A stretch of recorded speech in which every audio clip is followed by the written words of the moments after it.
Well, it was pretty strange. Obviously, the pandemic was like the major reason. The plan was to have the record finished by spring and then be on the road touring in summer of 2020. But when everything kind of went into lockdown, we really had to reassess our plans because we weren't able to be in the same room together, and we ended up making the record in small chunks over a few months here, a few months here, and then we go into lockdown again, and then we'd start up again. So it was kind of like an on and off process for the last year and a half.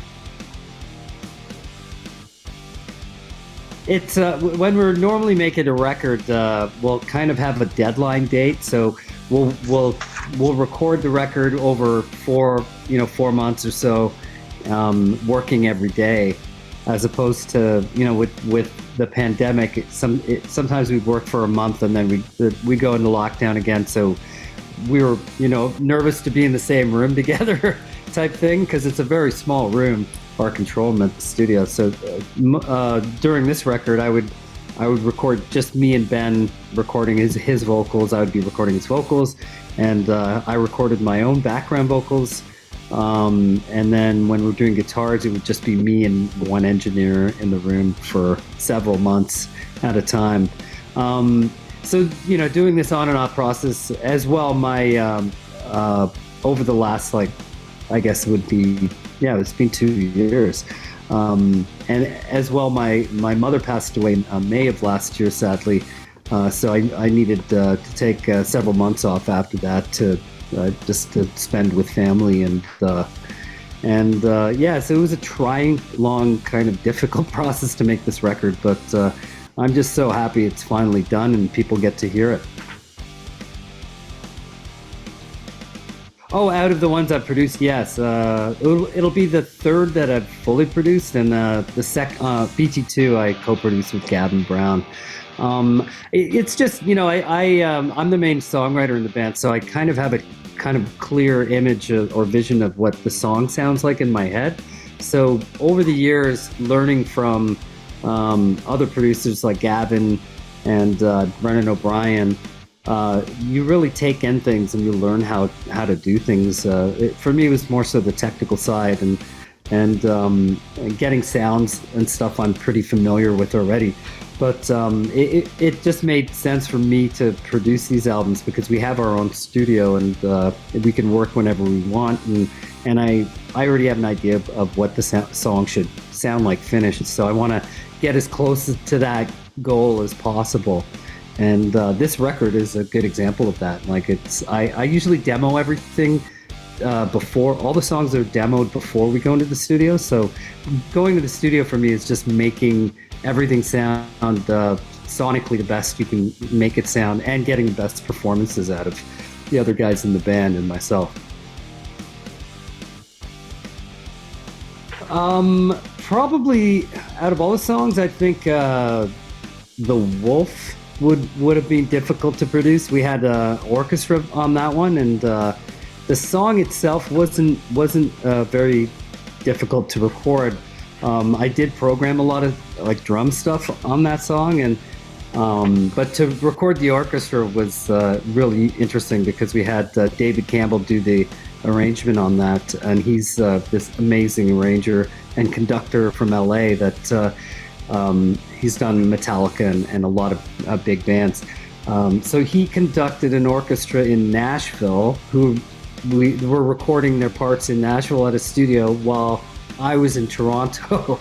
So it was all done remotely, and I thought it was going to be a difficult process, but it was actually not that difficult. It was, to record remotely during the pandemic. We were all on the same monitor, and I could hear them recording and doing every take, and David conducting them and giving them direction. So it was a pretty neat process. And then For You was probably the most guitars on one song in the album was For You. So there's acoustic guitars, 12-string guitars, and all sorts of electric guitars. There was just a lot of guitars and synthesizers too on that song that are kind of tucked in the background. But that was a hard song to record. Mine would have to be End of Me, which is our current single. it just, to me, it sounds like amazing because the guitars are really big and full, and it reminds me of songs from the 90s and recordings from the 90s. That was a really, really fun one to record. And to have Rivers Cuomo on it is just like, he's one of my favorite songwriters. It was actually Ben's suggestion. When I'd written this song, it was me playing the intro riff, which sounded like Hendrix, and then the other part sounded like Weezer. So for the longest time, I was calling it Hendrix plus Weezer. And when Ben heard it, he was like, "Wow, we should get Rivers Cuomo to sing on it. If Jimi Hendrix was alive, I'd want him to play guitar on it too." But we sent him the track. Like, the song was finished and done, and then finally we sent him the track when we were just doing masters, and he loved it. And we heard back from him about a month later. He sent his vocal tracks to us, and that happened just through our management. Like, we didn't know him personally or anything, but we were beyond thrilled to have him part of one of our songs. We've never done it before either.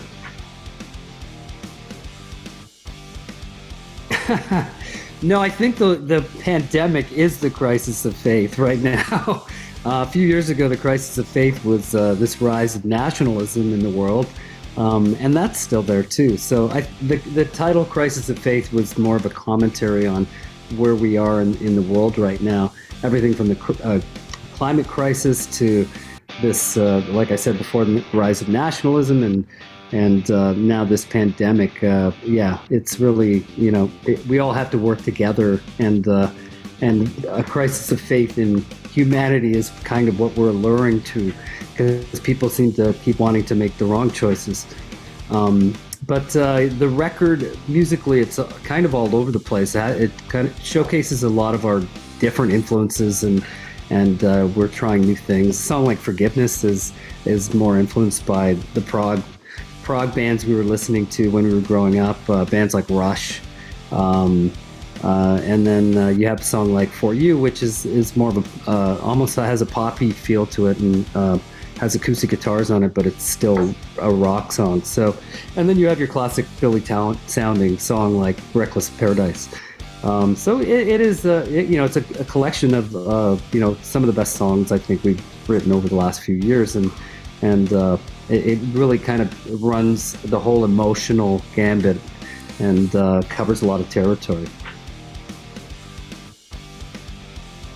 I was going to say, for most of 2020, it was recording this album. But when I wasn't, I was spending a lot of time with my family, my dad and my brother and his family, and those are times you don't get as a person that plays in a band and tours incessantly. You don't get a lot of time at home to spend with your family. So that was probably the biggest thing I did, was just spending a lot of time with my dad. It's it's a sad musician. I know a lot of bands that this was really hard on them, and a lot of artists not being able to tour. I mean, some people do this. People do this for a living, and people do this for good mental health as well. And to not be able to do that's the hard part. But we're keeping it together. Like, we get together all the time, our band, and we're planning our tours for next year, and we're so excited to play in front of people again. I would say Jimi Hendrix, because he was kind of like the innovator and inventor of a lot of the stylings that went on from the point where he came out. Yeah, for sure, Jimi Hendrix. Well, we're planning on, we start touring again in February. We finally get to do our first tour in over, I guess it's been 3 or 4 years now, across Canada. And we're touring with our good friends Rise Against, and also Pup and Nobro, 2 other great Canadian bands. So that'll kind of whet our appetite for touring again, and we're so excited to play. And then we'll be coming to the UK, and we'll see you in Rock am Ring in Rock am Park this summer. Yeah. Rock buddies. Billy Talent is so excited to play for you all again. I know it's been a long time, but we miss you and we love you, and we wanna be able to perform and be in Germany again to see our friends. So just stay safe and stay well, and keep thinking positive, and this will hopefully end. I don't know if it's ever going to end, but this pandemic it will get better, and we will be able to play shows and enjoy music and laugh together again. We haven't really, we've talked about it, but we haven't planned anything yet, but it's pretty crazy. Yeah, 30 years, because we started this band in a suburb of Toronto in 1993, the four of us in my parents' basement, all going to the same high school, bunch of, just dumb kids that love punk rock music, and we're still here.